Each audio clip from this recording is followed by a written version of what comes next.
किसान भाइयों नमस्कार, जय गौ माता। हमारे ग्रीन ऑर्गो फार्म में चैनल में आप लोगों का स्वागत है। आज हम आप लोगों को बताना चाहते हैं, आज जो बात हो रही है प्राकृतिक खेती की या गौ आधारित स्वास्थ्य की, गौ आधारित चिकित्सा की, तो उसके बारे में कुछ भ्रांतियां हैं, वो मैं आज आप लोगों को बताना चाहूँगा, उनको दूर करना चाहूँगा। तो ये जो आप ड्रम देख रहे हैं, तो गौमूत्र हमें कलेक्ट करने के दो तरीके हैं। एक तरीका तो ये है कि हम गाय जो हमारी गौशाला है उसमें हम नाली बना देते हैं और नाली में हम एक गड्ढा या एक बर्तन उसमें हम रख देते हैं। तो उसमें जो पानी नाली से पीछे जाता है, जो गौमूत्र पीछे जाता है, तो उसमें वो नाली में जाकर गड्ढे में इकट्ठा हो जाता है, उसको हम कलेक्ट करते हैं। किसान भाइयों, यहाँ मैं आपको बताना चाहूँगा कि वो जो गौमूत्र है वो चिकित्सा के लिए सही नहीं है, क्योंकि जैसे ही गोबर के संपर्क में गौमूत्र जाता है तो उसमें बैक्टीरिया, बैड बैक्टीरिया जो है उसमें आ जाते हैं और वो जो है वो चिकित्सा के काबिल नहीं रहता। तो उसको हम, जैसे आप ये ड्रम देख रहे हैं, इस ड्रम में ये गौमूत्र है, तो इसको हम अपने जीवामृत के लिए, घन जीवामृत के लिए, और आप जो रसायन दूसरे हम लोग बनाते हैं, जैसे आपने घन जीवामृत बनाया, गोकृपामृत बनाया, अमृत पानी बनाया, या फिर कीट रोधक हम लोग बनाते हैं, तो उसके लिए तो हम ये गौमूत्र यूज करते हैं। और जो गौमूत्र चिकित्सा में, जैसा हम शैम्पू बनाते हैं या हम धूप बत्ती में जो चीज़ हम यूज करते हैं, या दूसरे जो भी हम जो मनुष्य के ग्रहण करने वाली जो दवाइयाँ हैं, जैसे मेदोर अर्क है, आपका कामधेनु अर्क है, हल्दी घनवटी हम बनाते हैं, तो इससे नहीं लिया जाता। तो उसके बारे में मैं आप लोगों को बताता हूँ। ये हमारी कार्यशाला यहाँ पर है। तो ये हम लोग सुबह, जैसा हमारा ये बर्तन है, ये हमने लिया, और इसका एक रूटीन है कि गौ कभी बैठकर मूत्र विसर्जन नहीं करती है, जब वो खड़ी होती है तभी पेशाब करती है। तो हम लोग जैसे ही गौ खड़ी हुई, हम सुबह जाते हैं 3-4 बजे, उनको उस टाइम कुछ भोग हम लोग देते हैं, जैसे एक रोटी और मीठा हमने गुड़ उसके साथ दे दिया, तो उसके लालच में हमारी सभी गौएं खड़ी हो जाती हैं।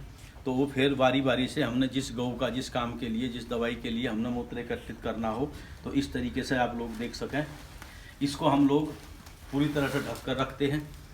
ये दिखाना ज़रा, इस तरह से ये गौमूत्र कलेक्ट करके हम लोग रखते हैं। तो इसको विभिन्न, जैसे हम शैम्पू बनाते हैं उसमें इसका यूज होता है, और इसमें आपका गौ अर्क है, कामधेनु अर्क है, उसमें इसका यूज। इसी तरह आप ये ड्रम देख रहे हैं, ये इसमें गौमूत्र उपलब्ध है। और इसी तरह से मैं दिखाना चाहूँगा, ये हमारा ड्रम है। ये टोटल ड्रम जो होते हैं, ये हम लोग ऊपर से सील करके रखते हैं, ढक करके रखते हैं। तो किसान भाइयों, मैं आपको बताना चाहूँगा कि अगर आप मेडिसन के लिए या किसी, जैसे अपने शैम्पू वगैरह, साबुन वगैरह, जिसके लिए आप लोग जो गौमूत्र लेते हैं, तो वो आपका हाथ का कलेक्ट होना चाहिए, वो गोबर के संपर्क में नहीं आना चाहिए। और जैसे कि हमने उसका जो अपने खेत के लिए हमने जो बनाया, कीट रोधक बनाया या खाद बनाया, जीवामृत, हमने घन जीवामृत या हमने गोकृपामृत बनाया, तो उसके लिए वो नानी का गौमूत्र हम लोग कलेक्ट कर सकते हैं। आज जो प्राकृतिक खेती की जो चर्चा होती है, हमारे प्रधानमंत्री जी, माननीय मुख्यमंत्री जी चाहते हैं कि हम प्राकृतिक खेती की तरफ हमारा देश बढ़े, हमारा किसान बढ़े, तो उसके लिए सबसे मेन चीज़ है गौमूत्र। और आज सबसे बड़ा दुर्भाग्य यह है कि जब हम किसानों से पूछते हैं, उनके पास पता लगता है कि गौमूत्र हमारे पास उपलब्ध नहीं है। तो किसान भाइयों, मैं आपको बताना चाहता हूं कि सबसे ज़रूरी चीज़ है गौ चिकित्सा के लिए भी और प्राकृतिक खेती के लिए गौमूत्र का कलेक्ट होना बहुत ज़रूरी है। तो इसीलिए हमारा जितना भी काम है, हम गौमूत्र से प्रतिदिन हम वहाँ से गौमूत्र कलेक्ट करते हैं, खेती के लिए अलग करते हैं और मानव के लिए अलग करते हैं, जो दवाइयों वगैरह के लिए हैं। तो इस तरह आप भी अपना स्टोर करें। मेरे पास करीब 1000-1200 लीटर हर वक्त रहता है। पुराने गौमूत्र को मैं अपने यूज में लेता रहता हूं, जैसे खेत वगैरह के काम के लिए, और नया गौमूत्र जो डेली कलेक्ट करता हूं। तो किसान भाइयों, आप भी इस तरह ये गौमूत्र को कलेक्ट करके मानव कल्याण का काम करें, प्राकृतिक खेती का काम करें। तो ये जानकारी इसलिए ज़रूरी थी, कुछ लोग इस चक्कर में हैं कि शायद हो सकता है कि प्राकृतिक खेती बिना गौमूत्र के संभव हो। तो किसान भाइयों, ऐसा नहीं है। ये हमारी जो वैदिक कृषि है, प्राकृतिक कृषि है, ऋषि कृषि है, इसमें गौमूत्र का सबसे ज़्यादा महत्व है, गोबर का सबसे ज़्यादा महत्व है। तो इस तरह हम लोग गौमूत्र को कलेक्ट करके रखें।